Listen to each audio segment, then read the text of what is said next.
Hola, ¿cómo están? Bienvenidos a Resilientes, un espacio para conocer historias que inspiran. Hoy estamos con Daniela Payán, la astronauta análoga más joven de Colombia. Bienvenida, Daniela, a este espacio. Hola, muchas gracias por la invitación. Daniela, la astronauta análoga más joven de Colombia. Primero hablemos sobre qué es una astronauta análoga.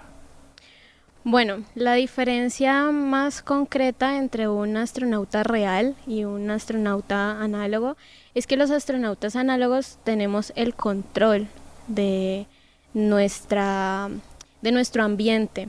Entonces, digamos, hay una lluvia de meteoritos y el astronauta real no puede controlar esto, no puede decir apágate lluvia de meteoritos. Sí. Nosotros los astronautas análogos podríamos hacer esto porque es un ambiente simulado. Por ejemplo, nosotros vamos a ir a un ambiente simulado marciano. Entonces las condiciones de clima, gravedad, bueno, y este tipo de cosas van a ser simuladas como si estuviéramos en Marte.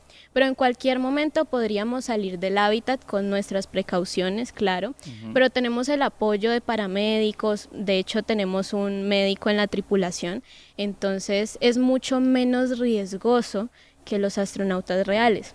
Otra de las diferencias es que nosotros, los astronautas análogos, no salimos del planeta Tierra. Ok, ok.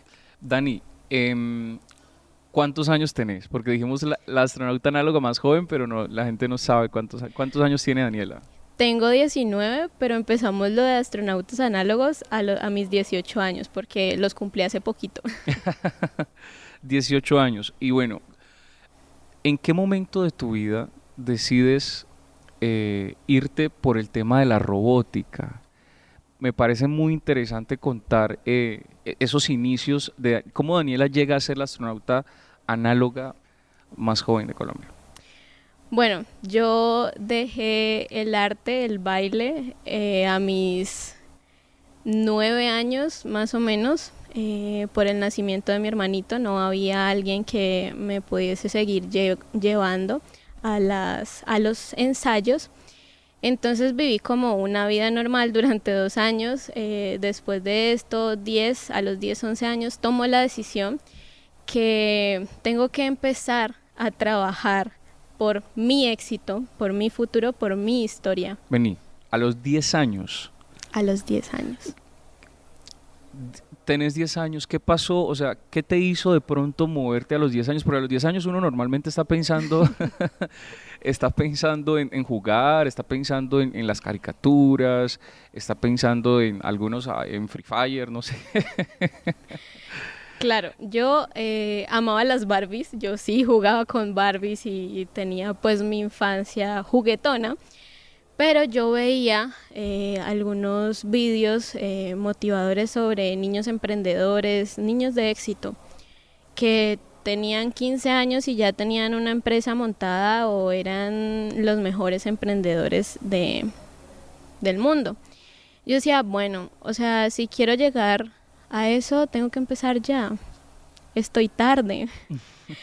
Y mi mamá se azaraba un poquito por eso, porque me decía, Dani, relájate, estás muy joven.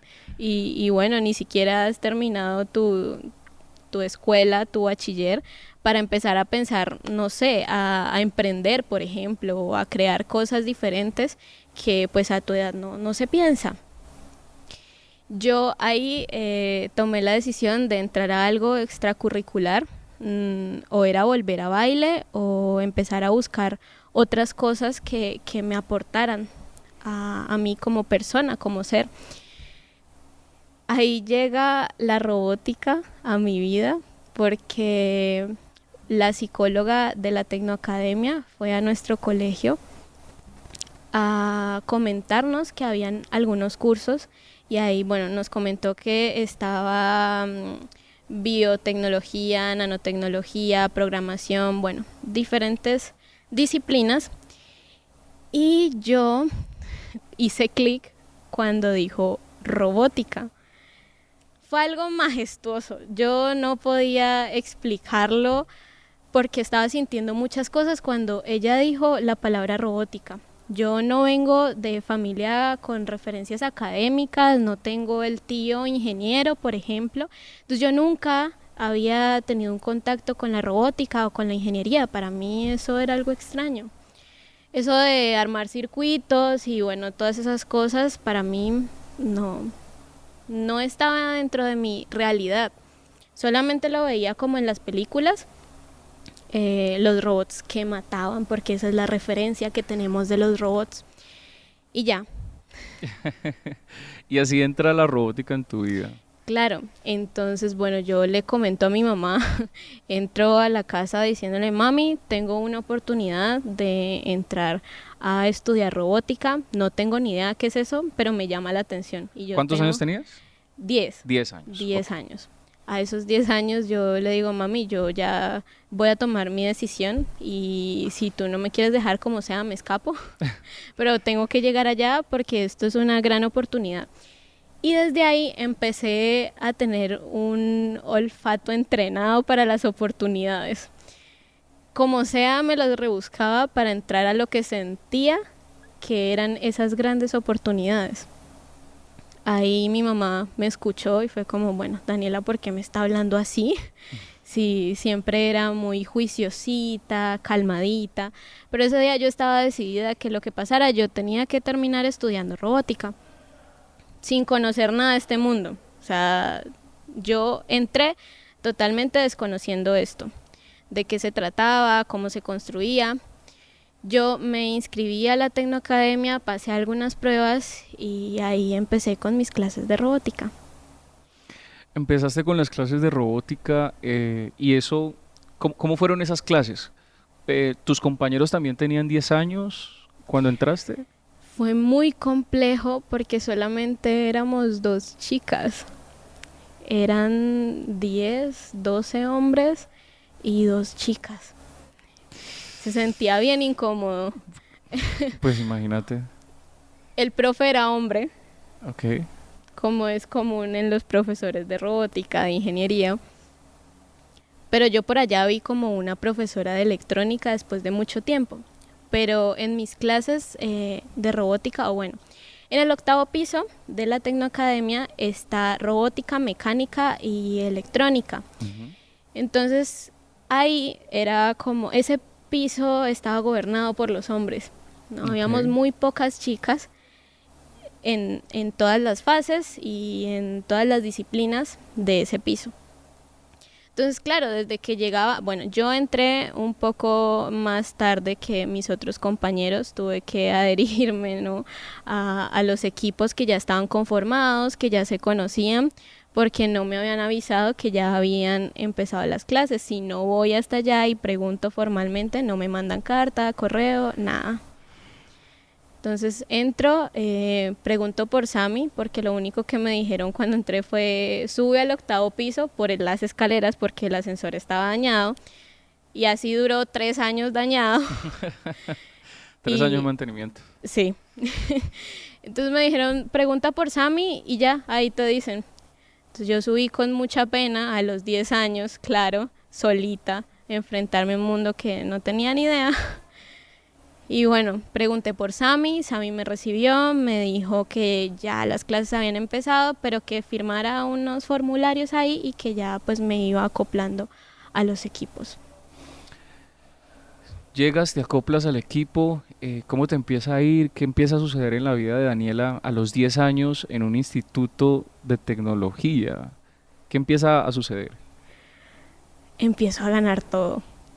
Empiezo a ganar todas las ponencias, todos los concursos, porque bueno, habían retos de robots sumo, robots que se pelean entre ellos. Y seguidores de línea. Los seguidores de línea son robots que tienen que seguir una línea, pero en un tiempo determinado. Y el que menos se demore en esto, pues gana. Entonces esto tiene que ver con el diseño, con la programación, tiene todo que ver, bueno, para a la hora de la competencia. Tienes que tener un buen equipo también para armar lo que sea, bueno, aerodinámico y todas estas cosas. No solamente es armarlo y ponerlo ahí a que siga la línea. Después de esto, yo me empecé a enterar que era muy buena, ¿no? No solamente yo lo estaba viendo, sino que las demás personas decían, bueno, pero esta niña lo está haciendo todo bien, todos los premios se los lleva ella. ¿Quién es ella? Ahí entendí que el arte para mí era muy especial, pero que a lo que me quería dedicar realmente era a construir robots. Increíble, increíble. Listo, entonces terminas ahí en el Instituto de Tecnología. ¿Qué sucede? ¿Qué sucede con Daniela? ¿Cuál es ese momento en el que pasas de construir robots a ya te perfilas hacia a ser un astronauta? ¿Cuál fue la historia en el medio que te llevó a Bueno, eso? yo no solo me quedé en robótica, sino que pasé por otras fases, ¿no? Pasé por electrónica y mecánica. Y entonces conocí las diferentes perspectivas y ahí entendí que yo no quería escoger solo una, que no me podía ir por solamente una de esas disciplinas, que o era todo o era nada. Entonces ahí llega un profesor de mecánica que se graduó como ingeniero mecatrónico y yo, pero bueno, ¿qué es esto? Y ahí me explicó y yo dije, wow, o sea, es la combinación de todo lo que yo amo. Esto tiene que ser lo mío. Y ahí decidí que ingeniería mecatrónica iba a ser lo mío. Después de esto, bueno, gracias a todos los premios que gané, fui a Univalle, a la Autónoma, a diferentes universidades a competir y a hacer semestres como encapsulados en una semana. Pero esto pues era para chicos entre los 15 y 18 años más o menos. Yo termino en el INEM como artista gráfico-plástica con la Academia Profesional del Dibujo y en convenio con el SENA. Ujú. Con la academia algo más plástico y con el SENA más de diseño. Ahí dije, bueno, ya perfeccioné como el don que decían que tenía para el arte. Ahora sí, me voy a dedicar a mi carrera. Como ya había escuchado esto sobre la ingeniería mecatrónica, dije, bueno, voy a investigar muchísimo más. Empecé a asistir antes de graduarme del colegio. Me la pasaba metida en las universidades, pues investigando y haciendo pasantías universitarias y todo tenía que ver con la mecatrónica. Después de eso ya tomé la decisión que en qué universidad iba a entrar, que iba a escoger ingeniería mecatrónica y bueno, ya les comento a mi familia lo que había decidido, entro a la universidad, yo tenía hablado con el director del semillero de la universidad por andar metida pues en cosas que no me habían invitado todavía porque estaba muy chiquita y este personaje se impresionó mucho porque a mi corta edad yo ya sabía que era inteligencia artificial, que era un Arduino, que era programar y bueno, armar robots, ¿no? Diseñar en 3D, modelado y así. Entonces él dijo, todavía no te podemos recibir en el semillero de investigación porque no te has graduado y no has entrado como tal a la universidad. Pero apenas entres, puedes hacer parte. Entonces, como ya teníamos eso hablado, yo entré a la universidad e ingresé directamente al semillero de investigación en robótica y sistemas autónomos. Y ahí empecé con el rover y mi proyecto social. Explícale a la gente qué es un rover para que... El Claro, rover es este robot que hace las misiones a Marte, ¿es correcto? sí. El rover es el robot que se encarga de recolectar muestras, analizar el ambiente, tomar fotos en Marte. Ok. Y este robot debe tener una resistencia increíble porque primero se enfrenta a salir de la Tierra y después en ambientes súper hostiles y bueno, es esto. Entonces entras a este semillero y ¿qué sucede? ¿Qué sucede ahí en ese momento de tu vida? Yo siendo de primer semestre me colocaron grandes responsabilidades. Empecé a ser líder de varios proyectos y bueno, al año más o menos ya me había convertido, no, al siguiente semestre ya me había convertido en la líder de todo el semillero, ¿no? Una de las líderes de todo el semillero. Después de esto, yo creo semillas robóticas y bueno, busco oportunidades para llevar a los chicos de semillas robóticas a NASA. Expliquemos qué es semillas robóticas. Semillas robóticas es un proceso. Semillas robóticas es un proyecto social que yo creé para las comunidades vulnerables. Entonces pasamos por Siloé, Pance y ahora el Poblado 2. Llevamos más o menos 2 años o 3 con la comunidad del Poblado 2. ¿Qué te has encontrado en semillas robóticas?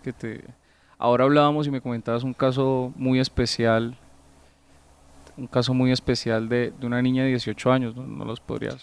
Claro, yo tuve las primeras 10 intervenciones, 10, 11 intervenciones, y ellos aprendieron a programar, hacían sus robots, los colocaban a funcionar, eran sus robots autónomos, ellos funcionaban solitos con la programación y con todo lo que ellos habían armado.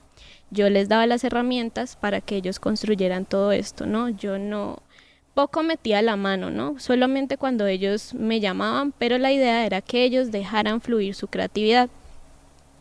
A partir de estas metodologías se lograron muchas cosas, tanto así que yo tuve un invitado especial para la penúltima intervención.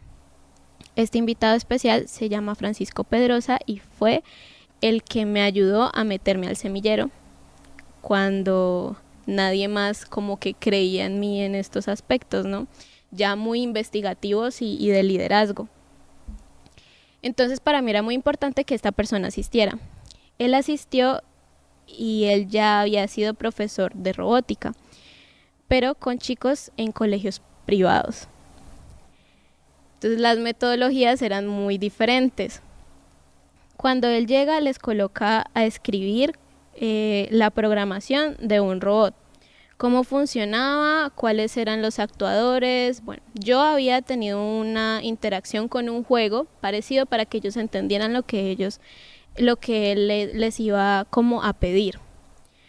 Cuando me empiezan a llamar, profe, es que ella no sabe escribir, profe, es que ella no sabe leer, profe, entonces ¿cómo hacemos? Y yo me enfrento con este panorama y yo, wow, yo estuve enseñándole a estos chicos a cómo programar un robot y lo hicieron sin saber leer ni escribir. Eso para mí fue un choque gigantesco. ¿Cómo solucionamos esto? Bueno, empezamos a actuar. Entonces yo no les podía enseñar a leer ni escribir porque en una intervención no íbamos a lograr eso. Entonces lo solucionamos de manera que ellos pudiesen actuar lo que él les estaba pidiendo y fue muy interesante, así culminamos la intervención, pero ha sido de muchos aprendizajes, o sea, no solamente que yo he entregado mi aprendizaje, mis conocimientos, sino que ellos también me han enseñado mucho. Listo, entonces ya estamos hablando de una Daniela que tenía 16, 18 años, 17 años. Ya nos estamos acercando al presente. Daniela, 17 años, estás en el semillero, empiezan a suceder muchas cosas en tu vida, muchos proyectos muy interesantes. Cuéntanos un poquito sobre eso. Claro, yo empiezo a participar en ponencias internacionales, ya no solamente nacionales, y la gente del medio académico me empieza a conocer. Ya empieza a saber quién es Daniela, el nombre de Daniela empieza a resonar en papers científicos, bueno, en artículos y esto. Yo busqué estas oportunidades para semillas robóticas porque yo sueño con poder llevar a estos niños a NASA. Yo decía, yo lo puedo lograr. O sea, si hasta ahora he logrado todo esto sin muchísimos recursos, pues también puedo llevar a los chicos y les voy a entregar ese sueño, que ellos se permitan soñar también. Ahí busco a José Darío Perea, que ha sido como el angelito, pues, que ha ayudado a materializar todos estos sueños del presente y vio todo mi potencial no solamente como fundadora de Semillas Robóticas, sino como la Daniela académica, la Daniela científica, la Daniela ingeniera. Y después de esto, bueno, yo lo busqué durante muchísimo tiempo porque es un poquito difícil de contactar. Cuando yo lo contacté, él estaba en MIT, en Estados Unidos, y lo estuve persiguiendo mucho tiempo. Porque eso, persigo esas oportunidades a pesar que me cierren las puertas. ¿Cómo lo contactas? Yo ya lo había conocido a él en Univalle en clubes de ciencia en estos semestres como metidos en una semana. A mí no me tocó estar con él en su club porque eran clubes de ciencia Colombia, pero yo lo vi y fue muy interesante porque él estaba haciendo celdas solares orgánicas. Yo nunca había escuchado sobre esto. En Colombia menos. Yo empecé a contactarlo porque una amiga sí logró estar en ese club. Era como cayeran, no lo dejaban escoger a uno. Entonces mi amiga, yo empecé a hablar con mi amiga me contó un poco lo que habían hecho y por redes sociales empecé a contactarlo. Por Facebook, por Instagram, empecé a acosarlo, pero se me olvidó, ¿no? Se me olvidó la existencia de este hombre hasta que llego a Semillas Robóticas y recuerdo que él tenía un convenio con NASA. Yo, esta es la ficha, o sea, Aquí con fue. él, claro, con él tengo que hablar para empezar a darle pues toda la perspectiva que quería con semillas.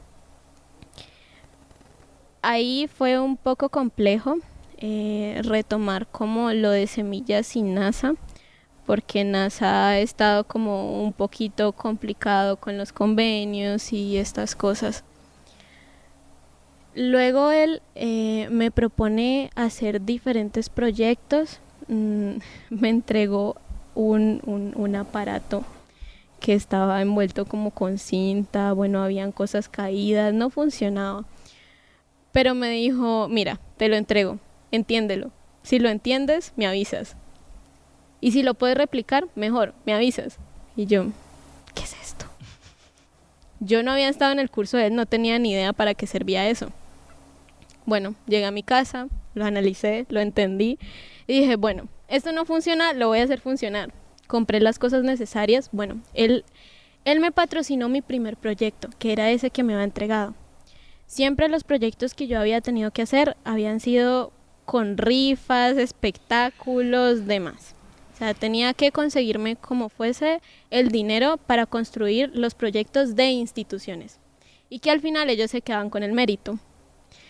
Esta vez era totalmente diferente.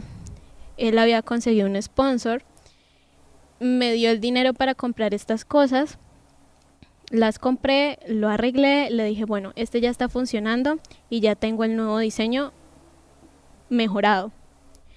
Le mostré eso y él quedó impresionado.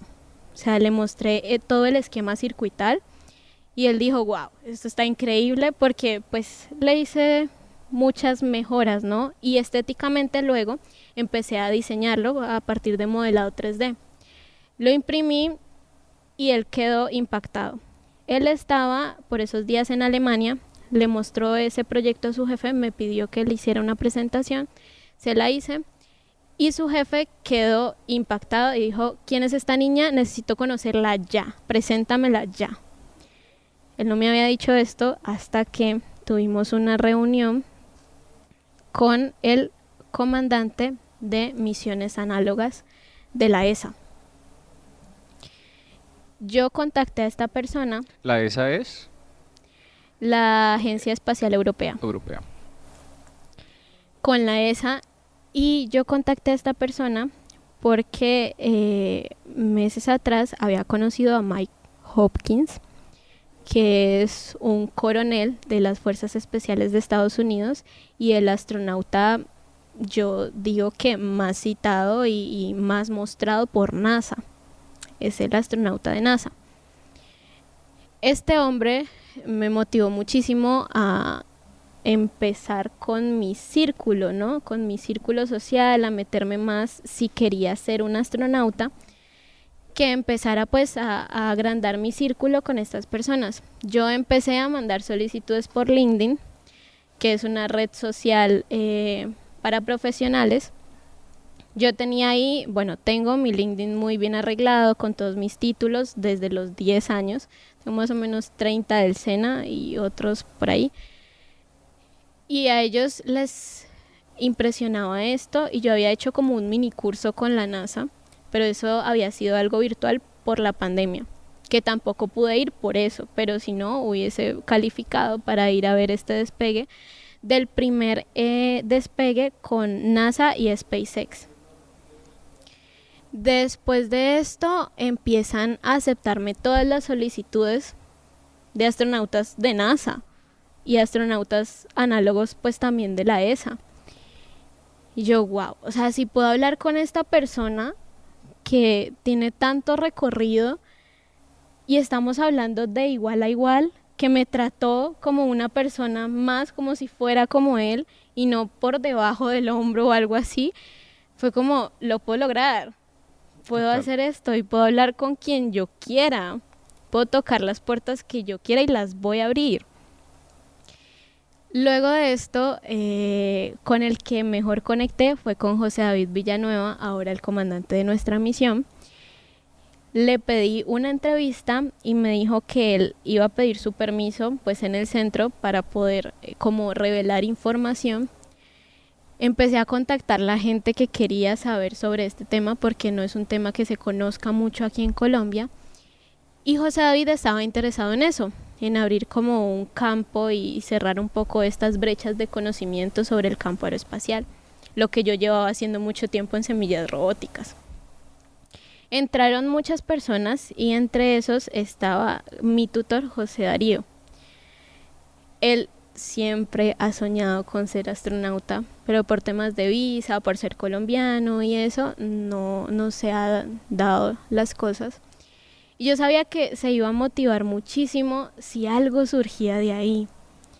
Me dijo como, wow, ¿cómo lo conociste? Entonces él también le mandó su solicitud y quedó impresionado. Bueno, pasó la entrevista y él fue el que empezó a preguntarnos a nosotros sobre quiénes éramos. Y luego vio el currículum de ambos y dijo, no, pero es que ustedes son increíbles. Y esa actitud para escribir papers y bueno, José también es una de las personas más citadas científicamente en Colombia, en artículos científicos. Entonces dijo que como comandante iba a hablar al centro para abrir una vacante de una misión para nosotros. Ahí, bueno, entraron las dos otras personas al equipo, el médico y la ingeniera bioquímica. La ingeniera bioquímica ya había trabajado con José en un proyecto que mandaron unas bacterias en cubitos en un cohete de NASA. Okay. Entonces ya tenían un campo ahí, como con NASA, pero nunca se habían aventurado a ser astronautas análogos. Y tampoco sabíamos cómo hacerlo hasta que se dio ese espacio. Y ahí empezamos a trabajar con todo eso. Bueno, ya llegamos al presente. Hablamos un poquito de lo que está pasando. Hablemos de lo que se viene. Dentro de un mes tienes un viaje programado a un país europeo, Alemania. Vas para Alemania a cumplir tu sueño. ¿Qué esperas de Alemania? ¿Qué esperas de esa experiencia allá cumpliendo tu sueño? Wow, yo digo Alemania sorpréndeme. Porque todo ha sido como un sueño. Y yo le comentaba eso justamente a mi mejor amigo, porque le decía es que mi mamá y yo nos sentimos como si estuviéramos en una nube, como si esto no fuera real hace unos meses. Todo llegó muy rápido, porque no solamente fue la noticia de Alemania, fue la noticia de Polonia para las simulaciones. Y yo, bueno, voy a estar colaborando con NASA, ESA y la FAU en Alemania. Todo así en el mismo instante. Y mi mejor amigo me decía... Con 19 años. 18, todavía no los había cumplido. Con 18 años. Sí, Perdón. ahora sí 19.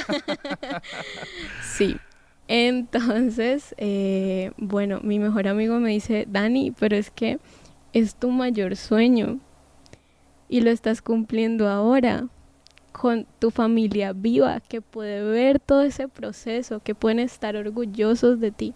Y eso era un miedo súper latente Por de, supuesto. claro, de desarrollarme y de ser exitosa y hacer sentir a mi familia orgullosa sin que hayan muerto. Eso para mí estaba siempre en mi cerebro. Y con tu tatarabuela viva que tiene 106 años. Claro, increíble. Es increíble. Y yo, bueno, o sea, estoy logrando tantas cosas y estoy superando muchísimos miedos, ya los realicé, ¿no? Porque también había escrito un libro, bueno, y esas cosas. Entonces, por ahí hay una imagen como de los requisitos para hacer antes de morirte y yo ya los había cumplido todos. Entonces yo, wow, o sea, ya puedo estar tranquila. Y eso era lo que me decía, que así se debía sentir en las nubes, como un sueño, porque es mi sueño. Entonces eso ahí cambió muchísimo como mi comportamiento ante todas estas noticias y he querido estar un poco más como en tierra, ¿no? Sentirme, disfrutar el momento, ser consciente y luego no pensar, yo era feliz en ese momento y no lo sabía. No, quiero saberlo, quiero ser consciente de eso. Daniela, muchas gracias por acompañarnos, compartirnos tu historia, disfrutar con nosotros este momento, compartiendo esa historia resiliente que inspira, que motiva a estudiar y demuestra también, además, que a través del estudio, a través del conocimiento se pueden lograr todos nuestros sueños. Muchísimas gracias, Dani. Muchas gracias a ti por la invitación. Todo astronauta salió gracias a un niño curioso.